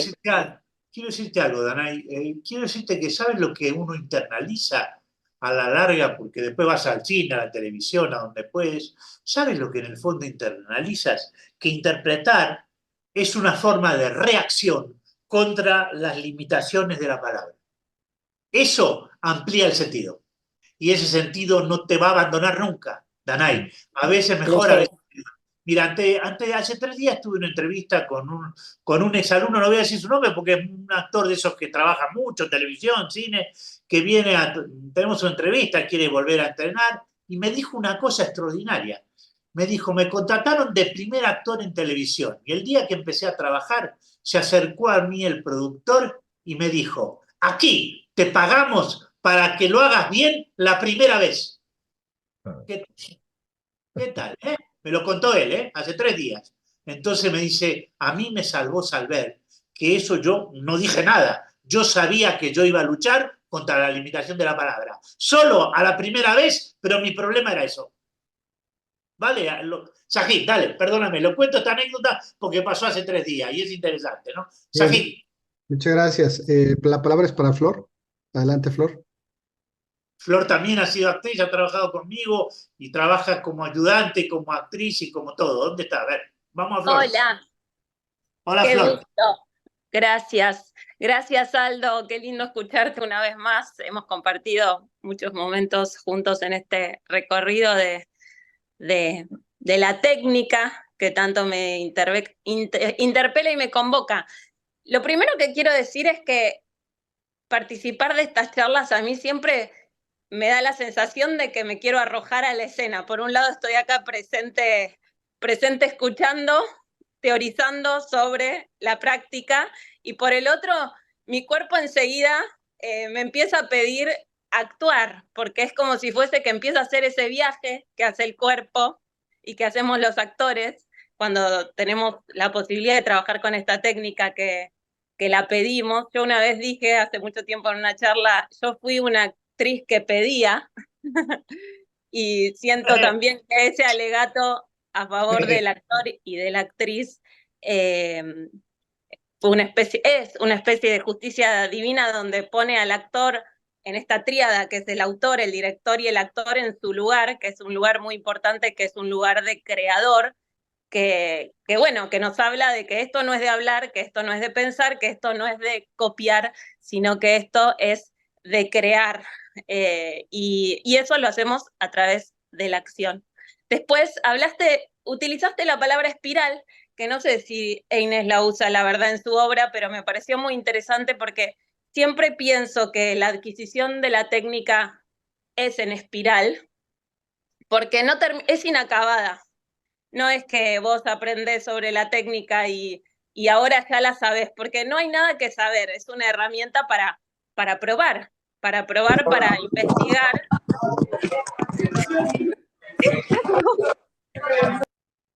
ver, ¿qué pasó? Se metió el micrófono. Para probar, para investigar con el cuerpo. Y en la medida que la vas adquiriendo y que la utilizás, como fue mi caso, que le puse el cuerpo, más que, por supuesto que la estudié teóricamente, pero la verdadera adquisición la hice con la práctica y la seguiré haciendo a través de la práctica. Y vas descubriendo de lo que te permite esta acción, de habitarla desde el presente. Y justamente pensaba en esto del artificio, y la otra vez leía un libro sobre el arco y flecha que hablaba de esto, ¿no? De no estar ni adelante ni atrás, sino como que te convertís en la flecha. Y yo pensaba, es como la técnica, y nuestro arte es un arte, el arte no tiene artificio, y la técnica es una manera de habitar el arte del actor sin artificio, de habitarlo realmente y de convertirte en la acción. Yo creo que nos da la oportunidad de convertirnos en la acción para crearla, en principio. Pero los trolls. De convertirte en la acción y de después volver a habitarla todas las veces. Y como decía Carmen, que me encantó, que es infinita y tiene pliegues y crece hacia adentro también en espiral, y que estás en la escena y estás interpretando la obra y te sorprendes a vos mismo, de que esa acción siga creciendo y te siga sorprendiendo. Y por último, y para terminar, hablar de la emoción, que nunca pensamos en la emoción, pero inevitablemente aparece, y para mí aparece de dos maneras. Para mí aparece una emoción por el hecho artístico en sí, porque muchas veces me encuentro, no es el personaje emocionado, sino como una emoción de la escena, del hecho creador, que te emocionás de lo que está pasando, porque te estás dando cuenta de que estás habitando un presente muy sutil, que no es ni allá ni acá, y es acá y estás ahí, y eso genera emoción. Y también cuando entras a un personaje y ya encontraste una conducta y estás en ese otro ser que tiene voz, que tiene cuerpo, que tiene presente y que acciona y se emociona, y logra emocionarse aún sin buscarla, como en la vida. O sea, no es copia de la vida, pero aparece la emoción en un personaje digna de ese presente de la escena, sin ni siquiera pensar en ella. Así que bueno, gracias a todos y a todas, un placer compartir con ustedes y los quiero mucho. Sí, muy bien, muchas gracias. Aquí una pequeña ampliación sobre lo que dice Florencia, ¿no? La emoción en la escena nace de la conciencia de ficción, no de la confusión de la escena con la realidad. Esa conciencia de ficción tiene una doble vertiente. Es una ficción que nos hace sentir bien porque estamos ficcionando y somos felices, y luego porque los personajes en esa ficción construyen algo. Quiere decir, todo objeto artístico en el fondo tiene una doble pertenencia, ¿no? Un cuadro es una tela pintada, pero también es una virgen, ¿no? Que son las dos cosas, ¿no? Entonces, esa doble pertenencia a veces nos confunde, ¿no? Uno no debe enseñar lo estético, uno tiene que aprender a manejar el material, y de repente puede salir una tela bien pintada o no, pero hay que aprender a manejar el material, ¿no? Y esa es en última instancia la opción que siempre tenemos, cómo manejamos para poder crear algo que no estaba antes de que llegamos nosotros. Dale, Sajid, era solamente un aporte sobre lo que dijo Flor. Dale, Sajid. ¿Seguimos con Noam? Sí, seguimos con Noam. A ver, no tenés cámara. Hola. No tengo la cámara puesta, Jorge. ¿Cómo estás? Vale. Estoy de reposo, perdonad, chicos, me gustaría estar con la cámara puesta, pero tengo una pequeña cirugía hace poco, estoy en reposo en la cama y como que no tengo ganas de poner la cámara. Vale. Nada, hola a todos. Quería compartir con Aldo que me quedé con ganas de verle durante la pandemia, ya que desafortunadamente tenía ese taller en la escuela, y el cual yo estaba apuntado, y al final, bueno, pues por la pandemia no pudimos estar ahí, ¿no? Y me quedé con mucha ganas de conocerte en persona, Aldo. Y nada, también solamente compartir algo que me ha quedado como muy, no sé, como muy meditando sobre unas palabras que has compartido sobre la verdad en la escena, ¿no? Desde el actuar dependerá de la construcción del mismo artificio de esa verdad, ¿no? Me ha resultado muy interesante. Y también solamente, Aldo, quería saber un poco más sobre que compartes que la acción desde lo técnico no tiene que ser poética o poético. Si no lo he entendido mal, ¿eh? ¿Puedes compartir un poco más de esta perspectiva? Sí, a ver, quisiera ser muy breve. Sí, cuando yo hablé de lo poético, estaba pensando, Noam, en el hecho de que muchas pedagogías de la actuación se basan puramente en la metáfora.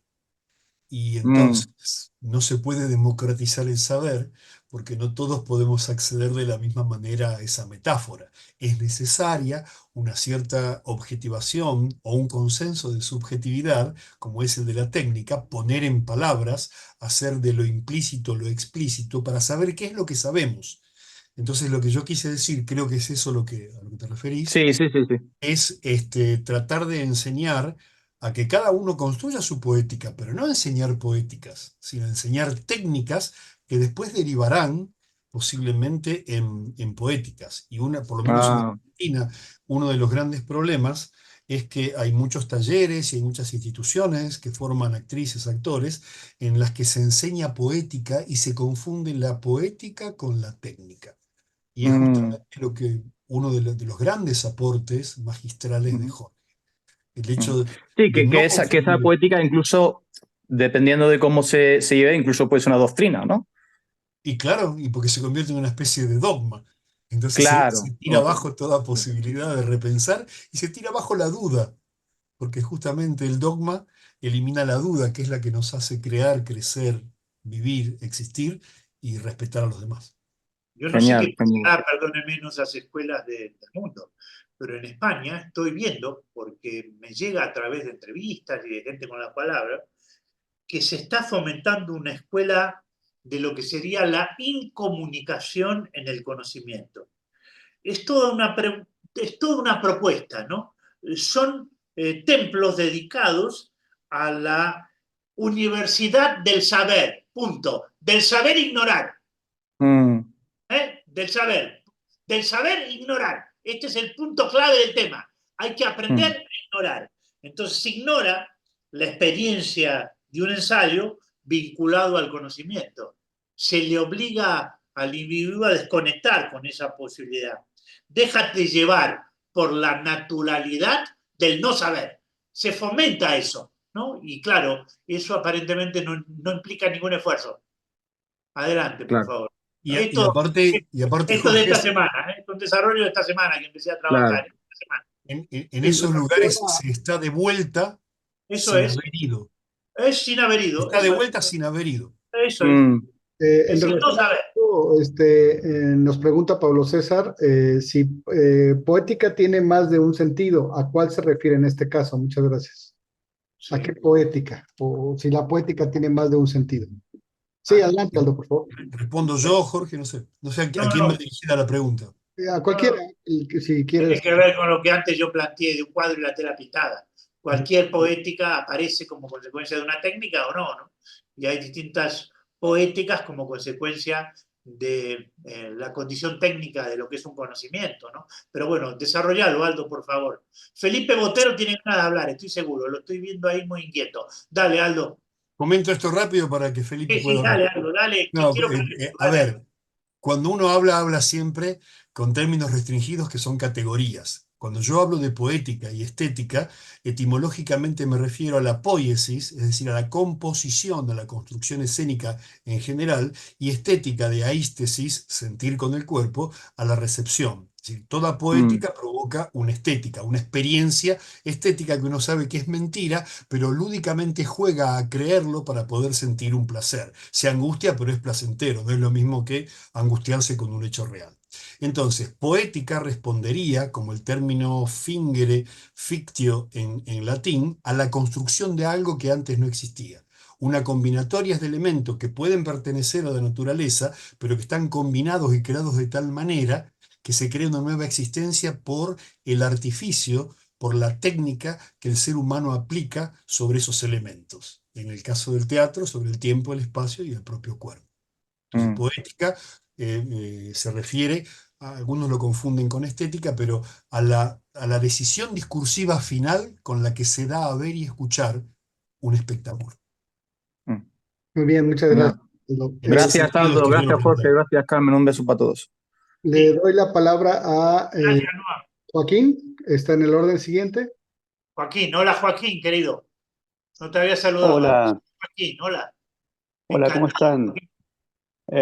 Bueno, perdón, se me cortó recién y creo que con Danay se me respondía lo que yo iba a decir, ¿no? Esto de la inmediatez, de no trabajar para el resultado y tal. Yo cuento brevemente una anécdota que, digamos que a mí como que se me iluminó un poco el tema de lo trabajado con Jorge. Yo el año pasado tuve que viajar a Colombia a un festival con 2 obras. Para una de ellas, el director prepara esta obra para el festival. O sea, en 3 meses había que ensayar y montar, esto que siempre hablábamos con Jorge, ¿no?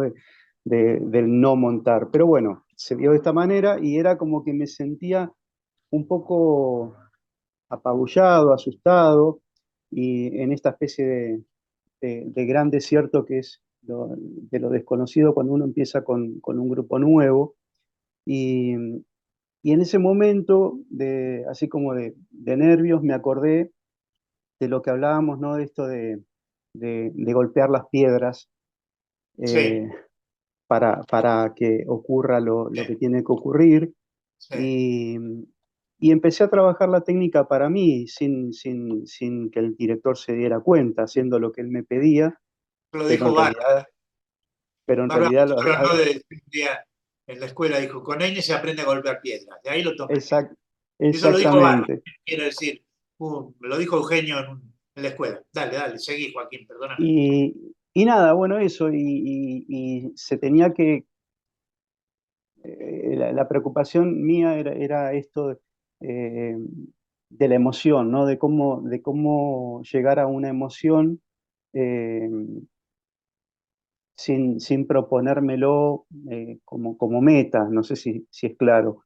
Claro. Y la otra obra con la que viajaba era Sumario de la muerte de Clarice, que yo la trabajé también con Jorge, y el personaje, eh, a partir de lo trabajado con la técnica, evolucionó de una manera increíble hasta que mi compañera me dijo, es otro Kleist.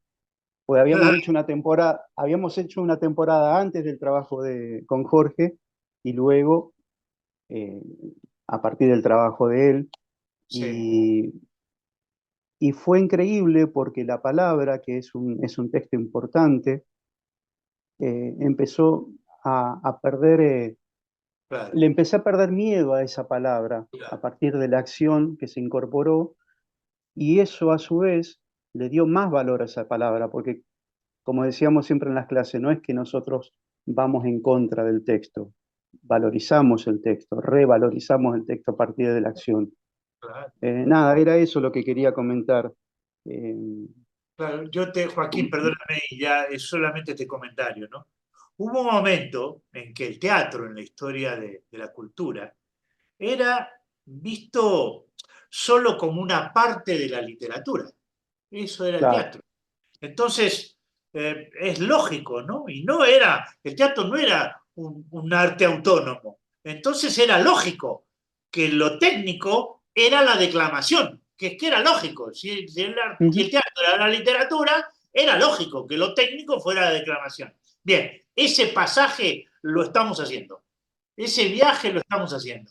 Y las reacciones frente a ese pasaje son enormes. Mis confrontaciones con la Asociación de Directores de Escena en España o con la Academia de Artes Escénicas, del cual he sido fundador, y sin embargo la batalla frente a este problema sigue vigente porque es muy difícil abandonar ese criterio. Solo puedo hacer siempre y cuando entienda. No se recibe como algo, digamos, como un desarrollo factible, que uno va haciendo y va entendiendo, ¿no? Que va descubriendo a la medida que va haciendo. Esa condición del conocimiento como algo emanado de una praxis reveladora no se acaba de entender, cuesta muchísimo, con lo cual seguimos instalados en la literatura dramática como un baluarte y estando analizando el texto una enorme cantidad de tiempo, porque ahí se juega el partido. Dale, Sajid, perdóname que estamos ya terminando, ¿no? Dale. Y ya tenemos dos participaciones más y terminamos. Gracias, Joaquín. Vamos con Nidia, por favor, Nidia Casís. Bueno, Hola, eh, Nidia. hola. Bueno, primero, gracias a Aldo, Jorge y Sajid por la sesión de hoy. Yo también estoy así como Flor, que de golpe me dieron ganas de ensayar. Y, y bueno, estaba escuchando y me anoté algunas cosas. Por un lado, pensaba también en lo que había dicho Carmen hace un rato sobre ese trabajo de refundar la acción cada vez.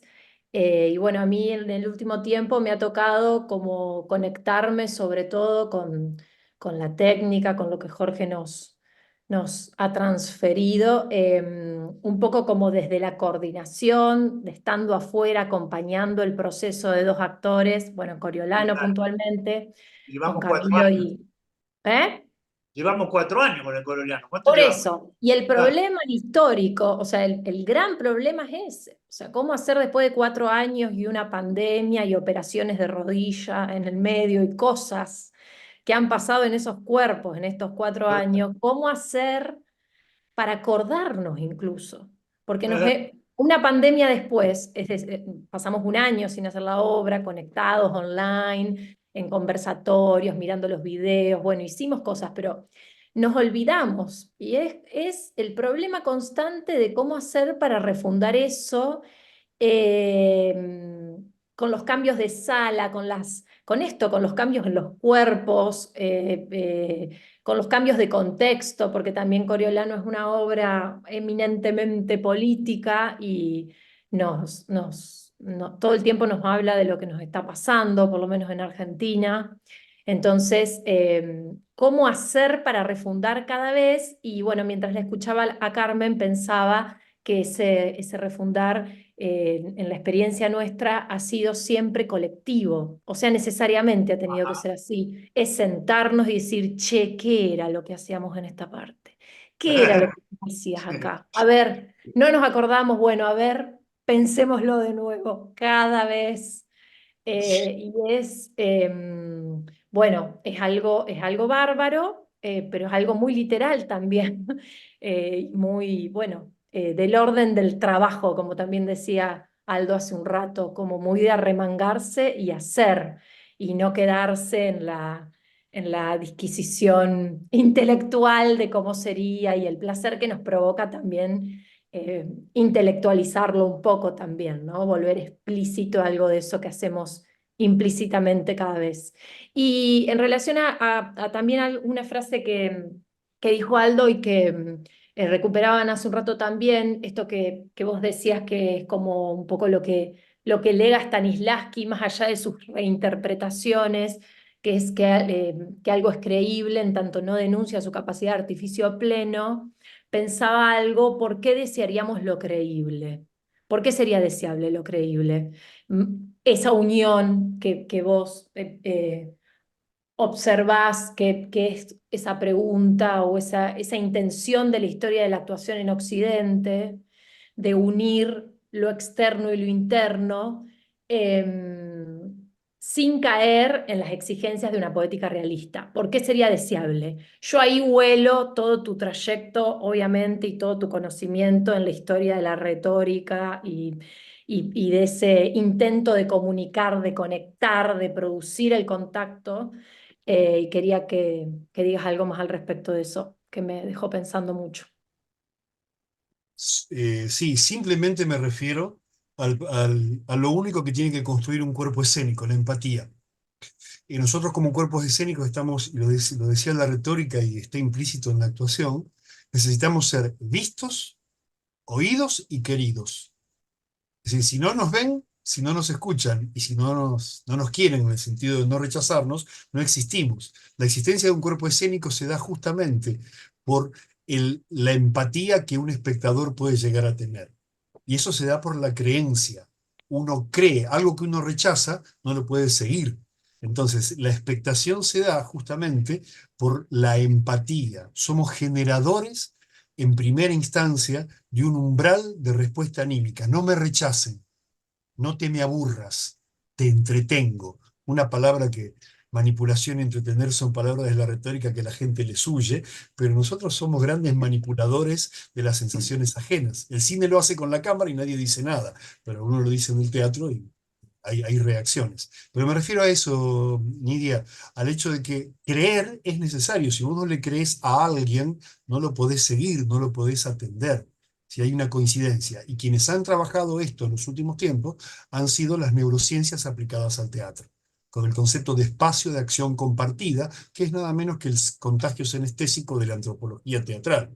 Si el hecho de que haya una especie de comunión o empatía entre los cuerpos y no sea un vínculo únicamente racional. ¿Sí? Que uno sufre una experiencia estética donde siente que baila con el otro cuerpo, aún sin contacto. Por lo menos en mi teatro eso es lo que uno pretende como ideal, ¿no? Que la otra persona se contagie de mi cuerpo. Que después piense, pero mientras está ahí, que lo sienta en el cuerpo. Como decía Vittorio Gassman, yo al espectador lo agarro de la panza y no lo suelto, de la cabeza no. Sí, sí, tal cual. No, me dejó pensando porque, claro, y cuando te escucho vuelvo a tener preguntas de nuevo. ¿Cómo hacemos para pensarlo sin caer en ese narcisismo que también mencionaba Jorge hace un rato? Que es ese placer que tenemos también, como vos decís, como de la manipulación, de estar Lidia, arriba. si no Sí, nos perdón. registran, no Tal existimos. cual, sí. En todo Tenemos que caso, seducir. sí, Se trata de en todo eso. caso, el riesgo es medir la calidad de nuestro arte por la cantidad de espectadores que vienen a vernos, ¿no? Este siempre es un problema, porque ahí se confunde el público con la gente. Uno se puede comunicar con la gente. El público como universal, tiene que ver con una masa a la cual uno siente qué buen actor soy, cuántos que me aman, qué universo tan grande de esos que me quieren. Y luego la gente con la cual nos comunicamos a veces es otra cosa, ¿no? Y si no que lo diga Nidia con este coriolano que llevamos 4 años buscando gente con la cual comunicarnos, ¿no? Pero bueno, esto es un tema, es viejo, ¿no? No lo voy a... yo creo que es una de las grandes renuncias de un actor, ¿no? El tema de confundir a la gente con el público, ¿no? Bueno, en fin, es para todo un desarrollo. Adelante, Sajid, por favor, que ya creo que nos queda. Y vamos con Marcelo. ¿Con quién, Sajid? Con Marcelo Manini. Ah, Marcelo, que empezó Bueno. y quiere terminar, venga. Bueno, medio complicada la pregunta, en realidad estoy pensando qué es lo que quiero preguntar, pero bueno, más o menos. En una de esas sale algo que ustedes pueden aclarar. No, yo pensaba que muchas veces cuando uno accede al tema del previo, eh, yo veo como que Jorge es como un mago que establece determinada magia para recorrer y no sé si él dice los trucos, sino que invita a que nosotros también pensemos cuáles serían los trucos en esa magia. Y yo pensaba, me interrogo y voy a seguir, digamos, con este tema, que es el tema de qué cuerpo se va construyendo ahí, ¿no? O se va deconstruyendo, tal vez en el proceso del previo. Porque pienso, por un lado, bueno, la pregunta, por ejemplo, sería uno produce algo allí para llegar a algo nuevo y desconocido desde la flora intestinal, por ejemplo. ¿Qué es del cuerpo lo que aparece? ¿Qué otro cuerpo se produce? Porque sí, diciéndolo como una vivencia, hay una mente, por ejemplo. A mí me gustó, recién Aldo dijo algo de la panza y qué sé yo, porque digo, cuando uno juega ese previo, es claro que hay una mente que se marea, felizmente, digamos, ¿no? Y empieza entonces a aparecer otro cuerpo que produce cosas. Y bueno, y esto es lo que me interesa pensar, digamos. ¿Qué ese otro cuerpo, qué características empieza a ahondar en uno mismo como otro cuerpo que es capaz de producir algo desconocido. Sí, ese otro cuerpo que produce otro algo desconocido empieza a ser fuerte porque cree en lo que hace, no porque llena los teatros o tenga éxitos. Ahí empieza un viaje. Si uno cree en lo que hace, la disposición a favor del acto creador cambia. Un actor es lo irrepetible, ¿no? Eso que surge cada vez que uno puede construir vinculado con lo que antes decía Carmen Valls, ¿no? Estamos vaciando siempre lo universal para poder crear lo singular. Ahora, ese viaje del universal general a lo singular y particular es complicado, ¿no? Un actor es un mapa en particular, es una experiencia en sí, singular, y eso hay que construirlo. No es que hubo un personaje antes de esa misma obra que estamos haciendo al cual yo voy a recurrir para poder estar tranquilo que estoy haciendo lo que tengo que hacer. Me la tengo que jugar. Hay algo de lo que estoy intentando construir que si me sale bien, cuando termino el proceso, voy a poder decir, el arte me ha ayudado a captar la vida de otra manera. Por eso no debo copiar ni rentabilidades de lo cotidiano, ni otras actrices que lo han hecho, ni otras cosas que me vengan de eso que denominamos lo creado antes de crear, ¿no? Bueno, ese es el viaje, ¿no? de todo este inicio, porque yo creo que el actor pide, como bien describió Aldo Prico, es mi primer gran salto hacia un lugar de configuración de cosas que se va a producir entre este libro y el que viene ahora, la semana que viene, ¿no? Que los espero a todos la semana que viene, porque está articulado con este libro, ¿no? La semana no está Daniel hoy no está, pero estará con Guzmán. Tendremos un día, ojalá estemos todos y repitamos este conversatorio como hoy, que para mí ha sido enormemente enriquecedor porque quería que se produjera esto y se ha producido. Perdón, Sajid, me estoy metiendo, tienes que cerrar. Sajid, por favor. Sí, de hecho te voy a tener que levantar un acta por estar usurpando mis funciones, entonces... Sí, lo sé, Sajid, lo sé. Ok, bueno, qué gran reunión hemos tenido el día de hoy. Me parece que este ciclo de conferencias nos está llevando a puntos que realmente no esperábamos, ¿no? A mí, uno de ustedes se han puesto en contacto conmigo y me dicen, ¿tú estás en la facultad de teatro? No, yo estoy en la facultad de pedagogía, ¿no? Entonces, claro. muy interesante esa propuesta porque en todas y cada una de las sesiones que hemos tenido, sí, el teatro es nuestro eje, pero la pedagogía ha sido una de las disciplinas que está presente en esta tije que estamos nosotros trabajando, ¿no? La técnica interpretativa de Jorge Inés. Y justo es porque la técnica está repleta de procesos pedagógicos, técnicos, comunicativos, psicológicos, etcétera, que es tan rica y que permite, desde mi perspectiva, hacer algo que se ve como un tabú, ¿no? Es decir, actuar es un tabú, ¿no? O sea, actuar solamente algunos elegidos por los dioses, ¿no? Son aquellos que podrán actuar. Y no, realmente la técnica interpretativa, claro, como dice Aldo hace rato, ¿no? Tenemos que objetivizar o justamente ponernos de acuerdo en lo subjetivo y nos da la posibilidad de empezar a explorar desde el cuerpo la posibilidad creativa, ¿no? Entonces, les doy muchas gracias por todo. Déjenme solamente compartirles. Ya adelantaba Jorge. La siguiente sesión tenemos a Guzmán, que va a estar con nosotros, y a Daniel Marcos, dos grandes alumnos de Jorge, que además Guzmán estuvo en el proceso donde se escribe la formación del actor, y Daniel Marcos ha trabajado con un grupo de teatro, Existir, todos estos procesos didácticos, ¿no? Yo también ahorita acabo de abrir un grupo de teatro aquí en la facultad y también estoy empezando a implementar este libro de la formación del actor, ¿no? Apenas estoy en pañales, pero me aventé y decidí hacer una locura acá, ¿no? Y también quería comentarles que se va a abrir ya en la escuela de Jorge Inés el curso regular 24-25, la formación del entrenamiento del actor.